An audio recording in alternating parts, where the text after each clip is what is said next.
श्री सद्गुरुदेवाय नमः। श्री श्री राधा कृष्णाभ्याम नमः। आंवला नवमी अक्षय नवमी की भूरी भूरी बधाई सभी सनातन वैष्णव भक्तों को। हरे कृष्ण। कार्तिक माह के शुक्ल पक्ष की नवमी के दिन आंवला नवमी मनाई जाती है।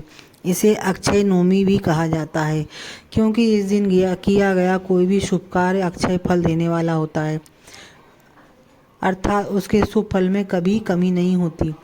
हमारे आयुर्वेद में आंवला को आयु और आरोग्य वर्धक कहा गया है। इस दिन आंवले के वृक्ष की पूजा करके उसके नीचे बैठकर 109 सूतों से आंवले की 109 परिक्रमा लगाकर 109 दीप प्रज्वलित कर कर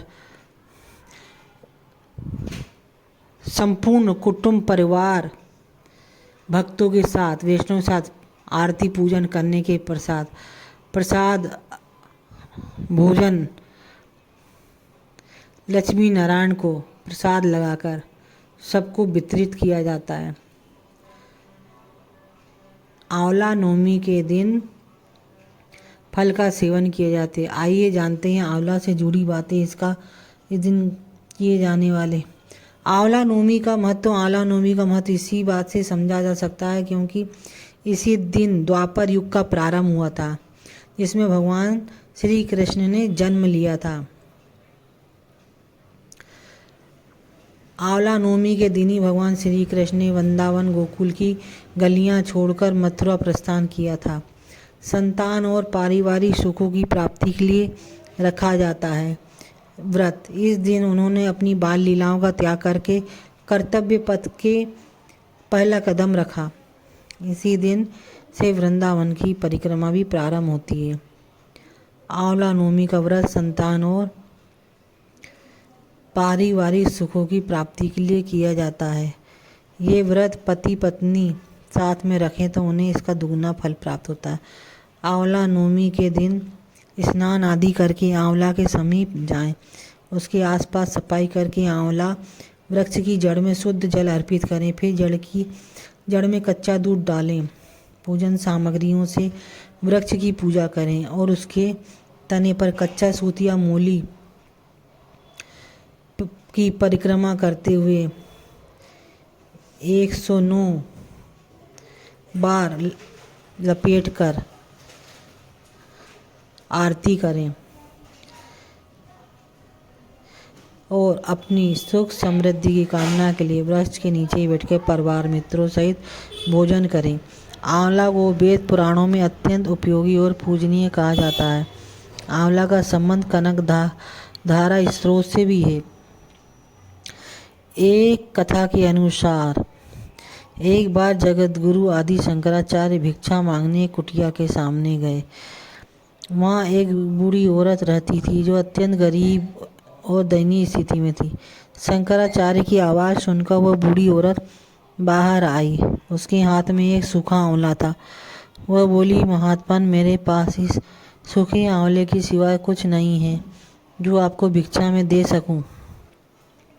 शंकराचार्य ने उसकी बुढ़िया की स्थिति पर दया आ गई और उन्होंने उसी समय उसकी मदद करने का प्रण लिया। उन्होंने अपनी आंखें बंद की और मंत्र रूपी 22 श्लोकों वाले ये 22 श्लोक कनकधारा स्त्रोत के श्लोक हैं।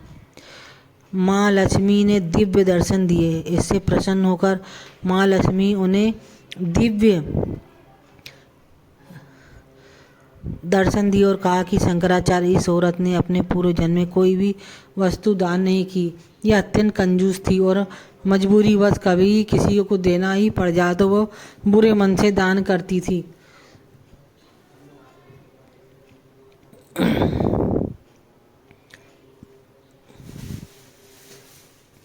इसलिए इस जन्म में इसकी यह हालत हुई है।